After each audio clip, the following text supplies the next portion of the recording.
ഇരുട്ടുള്ള പാതയിൽ ഉൾക്കാഴ്ചയുടെ സാന്നിധ്യത്തിൽ യാത്ര ചെയ്യാൻ സാധിക്കുന്ന ഒരേയൊരു ഗ്രന്ഥമാണ് ഖുർആൻ. അതിൻ്റെ വെളിച്ചം ഭൗമലോകത്ത് പ്രകാശപൂരിതമാക്കുന്നു. ആത്മീയ ലോകത്ത് ദൈവത്തെ കണ്ടെത്തുന്ന അത്ഭുത പ്രതിഭാസമാണ് ഖുർആൻ. വിശുദ്ധ ഗ്രന്ഥം ഇറങ്ങിയ മാസം ഖുർആൻ തണൽ വിരിക്കുന്നു. അതൊരു പരിചയം കൂടിയാണ്. അപ്പോൾ അവന് നോമ്പ് എളുപ്പമാകുന്നു. അൽഹംദുലില്ലാ, ദൈവത്തിന് സ്തുതി.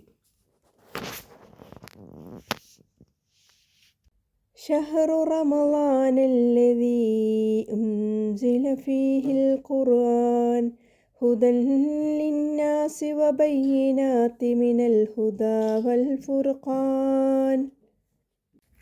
ജനങ്ങൾക്ക് മാർഗദർശനമായിക്കൊണ്ടും നേർവഴി കാട്ടുന്നതും സത്യവും അസത്യവും വേർതിരിച്ച് കാണിക്കുന്നതുമായ സുവ്യക്ത തെളിവുകളായിക്കൊണ്ടും വിശുദ്ധ ഖുർആൻ അവതരിപ്പിക്കപ്പെട്ട മാസമാകുന്നു റമളാൻ.